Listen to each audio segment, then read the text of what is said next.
The fertilizer you apply to your David Austin rose this spring will either feed your plant or feed absolutely nothing at all.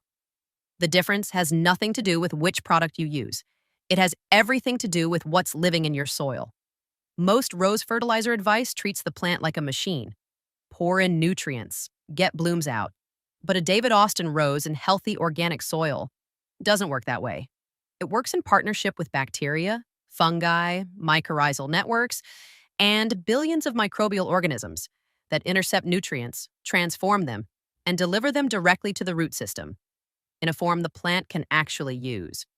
When that soil ecosystem is healthy, every dollar you spend on fertilizer is working.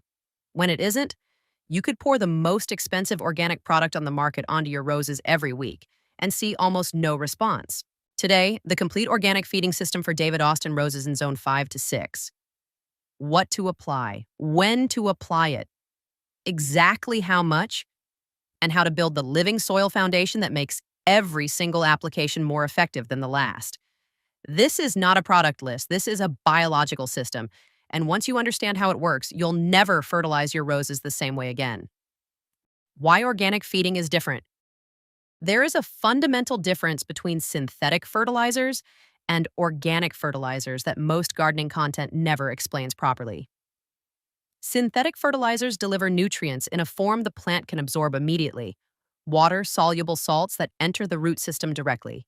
Fast, measurable, and deeply problematic for the soil ecosystem, because those same salts disrupt and over time destroy the microbial communities that healthy soil depends on. Organic fertilizers work differently. They don't feed the plant directly, they feed the soil. The organic matter has to be broken down by soil microbes before those nutrients become available to plant roots. That process takes longer, but what it produces is a living, self-regulating system that feeds your roses continuously, improves every season, and never burns roots or disrupts the biology that makes everything else possible.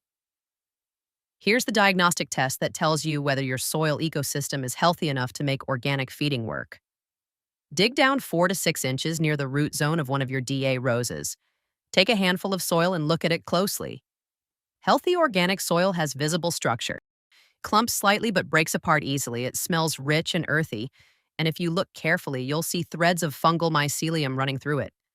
Compacted, pale, or chemically sharp-smelling soil is telling you the microbial community is depleted. And that's where you start before any fertilizer discussion.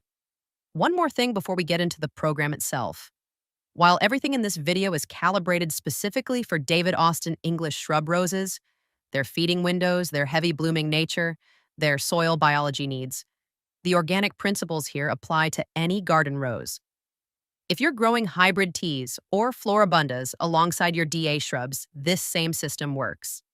I focus on David Austin because the post-flush feeding windows and zone 5 to 6 cutoff timing are slightly different from what generic rose care guides recommend. But the biology underneath it all is universal. Building the living soil foundation. Every great organic rose program starts before the plant goes in the ground. The soil you build at planting time determines how responsive that rose will be to every feeding you give it for the rest of its life. When I plant a new David Austin rose, I'm not planting into native soil alone. I'm building a custom growing medium that gives the plant's root system an immediate advantage. Here's the mix. Start with your native soil, whatever you have, because it brings the local biology, the mineral content, and the structure that's already adapted to your specific growing environment. To that, I add a significant proportion of leaf compost. Leaf compost is one of the most undervalued soil amendments in the home garden. It adds vital organic matter. It improves soil structure. And critically, it helps the soil retain moisture without becoming waterlogged, which is exactly what rose roots need.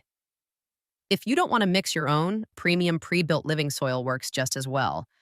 That's what I'd recommend for any gardener who wants to skip the mixing step, but still start their plants in something that's genuinely alive. The third element in the mix is critical, and this one I won't compromise on. A mycorrhizal starter inoculant applied directly to the root zone at planting. Mycorrhizae are fungal networks that form a symbiotic relationship with rose roots, extending the plant's effective root surface area by orders of magnitude and dramatically improving nutrient uptake. The starter inoculant I use is Biotone, which contains a broad spectrum of mycorrhizae, along with a gentle starter fertilizer that won't burn new roots. The mycorrhizal network it establishes in those first weeks creates a delivery system that makes every organic amendment you apply for the life of that plant significantly more effective. Here's the diagnostic test for a newly planted rose. 4 weeks after planting, gently tug the cane. If the plant resists, if it holds firm, the roots are establishing and the mycorrhizal network is forming. If it pulls loose easily, the root zone isn't colonizing, and you may need to check drainage or soil compaction before anything else. The spring wake-up feed. In zone 5 to 6, your David Austin roses come out of dormancy in late winter, February to early March, when forsythia blooms. The buds are swelling. The plant is shifting from dormancy into active growth, and the soil, after months of cold, is just beginning to warm. This is when most gardeners reach for their granular fertilizer and apply it immediately. And this is the first mistake of the season. Granular organic fertilizer requires active soil, microbial activity to break down and become available to roots.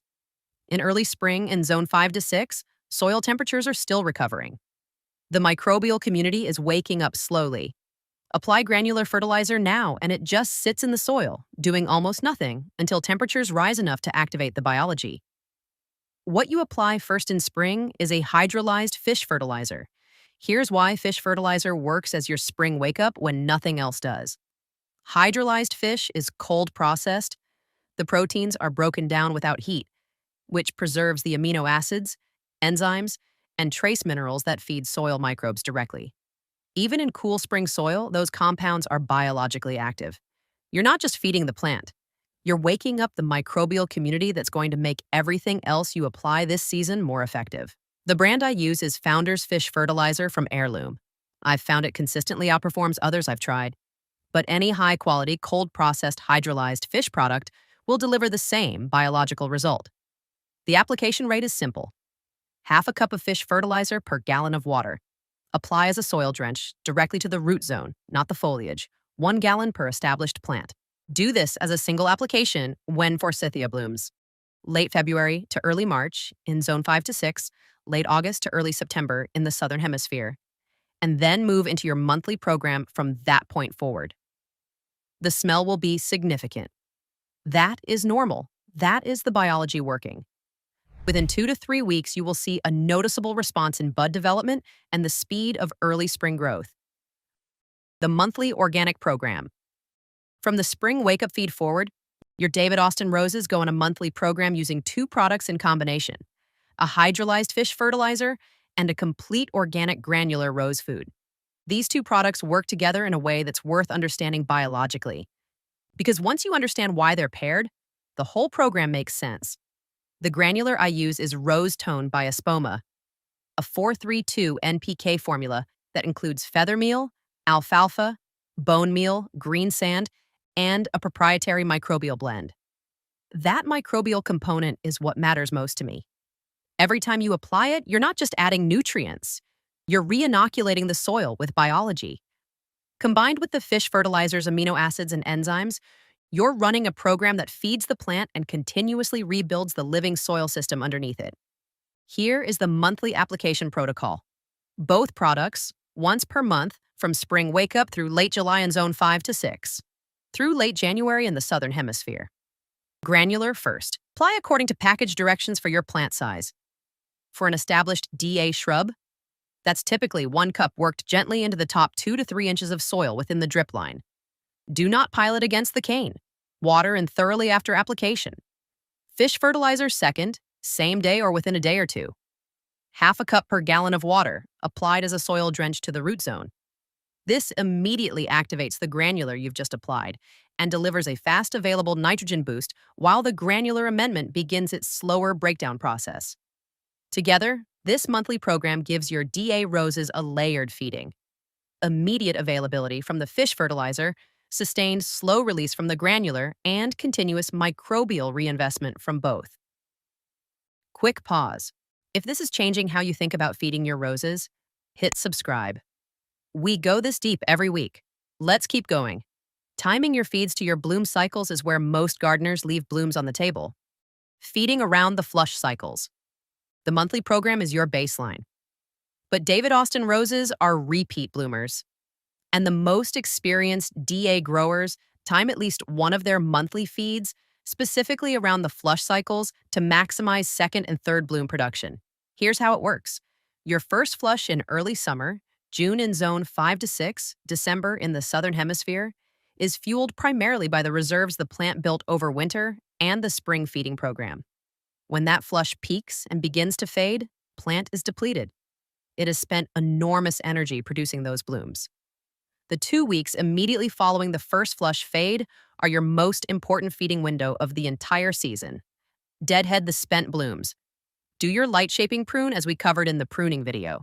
And then apply your monthly fish and granular combination immediately. The plant is in active regrowth mode. It's pushing new laterals, building the framework for the second flush. The nutrition you deliver right now goes directly into that second bloom cycle. Think of it this way. Your monthly program keeps the soil ecosystem healthy and the plant consistently fed. But this post-flush application is targeted investment. You're fueling a specific biological event. The difference in second flush abundance between gardeners who time this correctly and those who don't is significant. The late summer cutoff. In zone 5 to 6, all fertilizing, both the fish fertilizer drench and the granular applications, stops by mid-August. This is non-negotiable.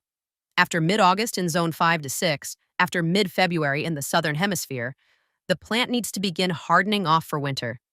The carbohydrates it's producing shift from fueling growth in blooms to being stored in the woody cane tissue that sustains dormancy and fuels next spring's first flush. Fertilizing after mid-August, especially with nitrogen-rich products, stimulates soft new growth at exactly the wrong time. That soft growth cannot harden before first frost in zone 5 to 6. It dies back. The plant goes into winter stressed and depleted instead of fully hardened and reserves loaded. Your last monthly application should land in late July, midsummer in zone 5 to 6, mid-January in the southern hemisphere. After that, deadhead only. Let the plant do what it knows how to do. Fall top dressing, aged manure. After the first hard frost in fall, October to November in zone 5 to 6, April to May in the southern hemisphere, there is one final soil amendment that every DA rose grower should be applying: aged manure. Not fresh manure, aged. Fresh manure can burn roots and introduce pathogens. Aged manure that is fully composted is something different entirely. Applied as a 2 to 3 inch top, dressing over the root zone after first frost, it does two things simultaneously. First, it acts as a protective insulating layer over the root zone through winter. In zone 5 to 6, freeze-thaw cycles are the primary threat to rose roots, and that layer of aged manure moderates soil temperature fluctuations significantly. Second, and this is the part most gardeners don't know, as the ground begins to thaw in late winter, the aged manure starts breaking down into the soil. By the time forsythia blooms and your roses are coming out of dormancy, that amendment has been slowly integrating into the root zone for months. First, organic nutrition. Your plants receive every spring delivered passively, before you ever pick up a watering can. Apply aged manure as your very last act in the rose garden each fall. It is the bridge between this season and next. Compost tea and additional amendments. The monthly program plus the aged manure top dressing is a complete system. But there are additional amendments worth understanding, both as amplifiers to what we've already covered and as options for gardeners who want to go deeper. Compost tea. I don't personally brew compost tea, I'll be transparent about that, but the science behind it is genuinely compelling, and I recommend it to gardeners who want to maximize microbial activity in their rose beds. Compost tea is made by steeping finished compost in water with a small amount of unsulfured molasses with an aquarium bubbler, aerating the mixture for 24 to 48 hours. The aeration multiplies the beneficial microbial population in the compost exponentially. You start with the microbes present in a handful of compost and end with billions of organisms suspended in the liquid. Applied as a soil drench, never foliar on roses, the moisture on leaves increases disease pressure. Compost tea floods the root zone with biology. Used monthly between your fish fertilizer and granular applications, it amplifies the effectiveness of both. If you have a good finished compost source, This is one of the highest return additions you can make to an organic rose program. Worm castings. Worm castings are one of the gentlest and most biologically rich amendments available to the organic rose gardener. They cannot burn roots regardless of application rate. They contain a broad spectrum of micronutrients in plant-available form, a diverse microbial community, and compounds that actively improve soil structure. Apply a quarter to half a cup, particularly valuable for potted roses where the soil ecosystem has less volume to buffer feeding. Bone meal. Bone meal is a slow-release phosphorus amendment. Phosphorus being the nutrient most directly associated with root development and bloom production. If your DA roses are producing fewer blooms than expected or showing slow root establishment, bone meal is worth adding at the late winter assessment prune. 1 to 2 tablespoons worked into the soil within the drip line.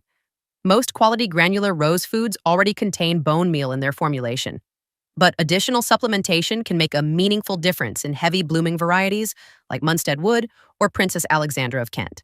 Full season feeding calendar. Here's the complete feeding calendar. Save this part. Late winter, late February to early March in zone 5 to 6. Late August to early September in the southern hemisphere, forsythia blooms. Spring wake-up feed. Hydrolyzed fish fertilizer, half a cup per gallon of water, soil drench, 1 gallon per established plant. Early spring, March through April, hands off. Let the spring wake-up work. Monitor for aphids. No additional feeding until the monthly program begins. Monthly, May through late July in zone 5 to 6, November through late January in the southern hemisphere. Granular organic rose food per package directions, worked into the top 2 to 3 inches of soil, followed by fish fertilizer, half a cup per gallon, soil drench. Once per month, every month without fail. Early summer, June in zone 5 to 6, December in the southern hemisphere. First flush peaks and fades. Deadhead, light shaping prune. Apply monthly feed immediately. This is your most important single application of the season. Late July at midsummer, final monthly application. This is your cutoff. No more fertilizing after this point in zone 5 to 6. August and late summer, deadhead only. No feeding, no amendments. Let the plant begin hardening. After first hard frost, fall, October to November in zone 5 to 6. April to May in the southern hemisphere. Aged manure top dressing 2 to 3 inches over the root zone. Done. This system works because it treats your soil as a living thing, not a medium to pour nutrients through, but an ecosystem to invest in. Every application of fish fertilizer, every handful of granular, every inch of aged manure in fall is building something that gets more effective every season, not less. David Austin roses in genuinely healthy organic soil are capable of a display most gardeners never see, because most gardeners are feeding the plant. You're going to feed the system. Which part of this program are you going to implement first? Let me know in the comments.